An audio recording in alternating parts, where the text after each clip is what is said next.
Assalamualaikum warahmatullahi wabarakatuh. Perkenalkan, nama saya Nailur Rahmatul Askia dari jurusan Hukum Ekonomi Syariah D. Di sini saya akan menjelaskan materi tentang kritik hadis dan mereview materi tentang ilmu rijalul hadis, ilmu jarh wa ta'dil, dan ilmu tahrij. Mari kita simak videonya ya.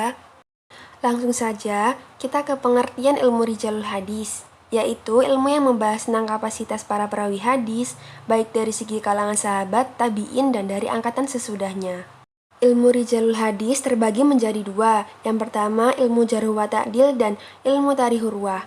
Ilmu jarh wa ta'dil yaitu ilmu yang mempelajari para perawi hadis dari aspek keadilan dan kedhobitan yang berimbas pada periwayatan dari perawi tersebut apakah dapat diterima atau ditolak.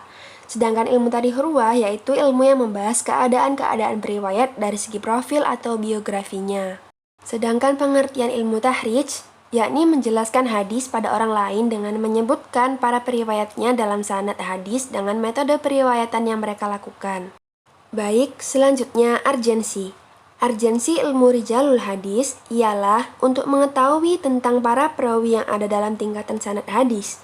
Dengan mengetahui para perawi itu akan dapat mencegah terjadinya pemalsuan hadis, penambahan matan hadis, juga dapat mengetahui tingkatan kesohihan tiap-tiap hadis yang ditemui.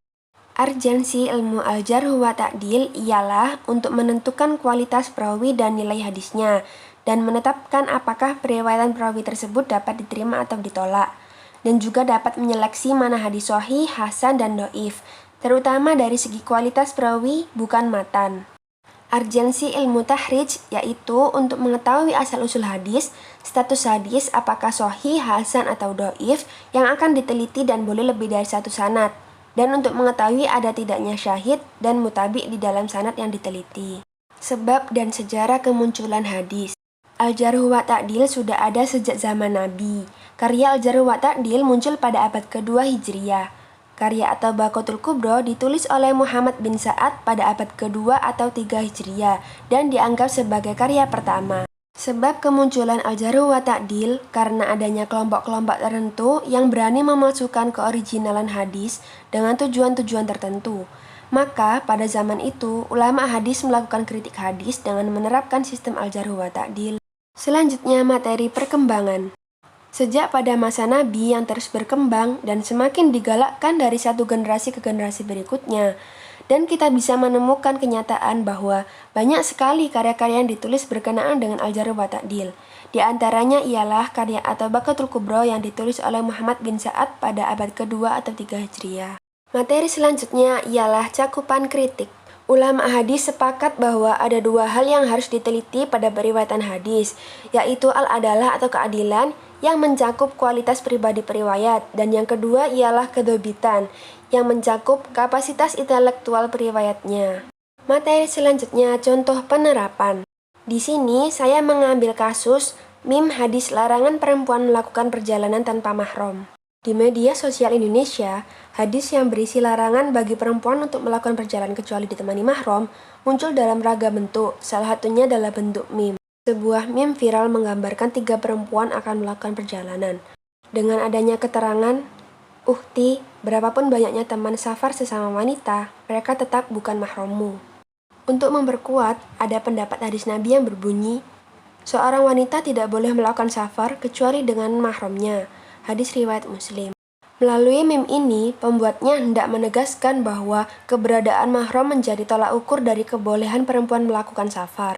Adapun hadis Nabi terkait larangan perempuan melakukan perjalanan tanpa mahram dapat dijumpai di beberapa literatur klasik, antara lain Sahih Bukhari, Sahih Muslim, Sunan Al-Tirmizi, dan lain-lain.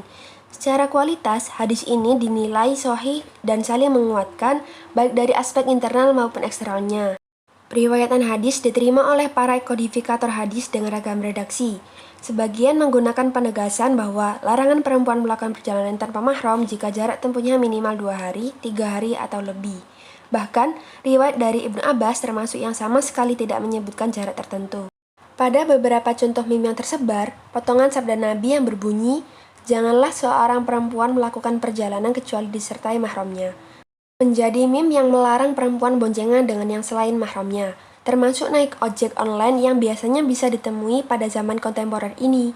Sedangkan potongan sabda sisanya dihubungkan dengan larangan perempuan melakukan perjalanan tanpa mahram meskipun untuk keperluan ibadah haji dan umroh. Yang dimaksudkan dengan mim tersebut adalah perempuan dilarang berpergian tanpa mahram. Fenomena ini secara langsung atau tidak menunjuk pada terjadinya pendangkalan pemahaman hadis. Mim hadis pada tema ini diposisikan sebagai upaya mengembalikan kondisi yang terkini yang cenderung membebaskan perempuan dalam ruang publik pada kondisi di masa lalu yang menempatkan perempuan pada situasi yang terbatas. Namun, terlepas dari fakta ini, tidak bisa dipungkiri bahwa mim hadis ini sama sekali tidak representatif dalam menjelaskan esensi dari hadis, bahwa sebenarnya ia disabdakan oleh Nabi sebagai aturan praktis sesuai situasi dan kondisi saat itu. Sekian penjelasan dari saya. Terima kasih telah menyimak. Semoga bermanfaat. Wassalamualaikum warahmatullahi wabarakatuh.